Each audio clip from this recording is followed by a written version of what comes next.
Okay, let's talk about a couple of things to keep in mind when you are washing and drying stuff.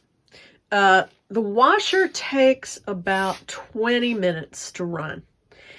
But the key thing to keep in mind on the washer is that you don't want to go to bed and leave clothes in there that have been washed.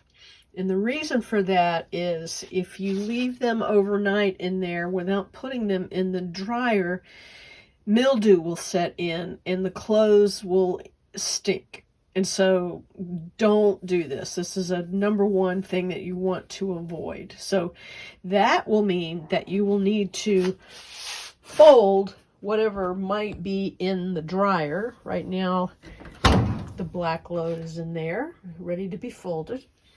You're going to need to fold that stuff and then put your load into the dryer and set it before you go to bed. So keep that in mind. The other thing to keep in mind is that the dryer takes longer to run. The dryer cycle takes longer. It takes, I don't know, it takes about maybe 45 minutes or an hour. And sometimes the clothes are not toasty hot, but if they're mostly dry, then you're fine. Okay, here's a quick note on how to fold a shirt. Generally speaking, you're going to fold a shirt in thirds, and I like mine, after that, I like mine doubled up, and Daddy likes his thirded up, and so does Olivia. So you fold 1/3 of the shirt into the middle, and then you take the sleeve and you fold it down like that. And then you're going to repeat that on the left side.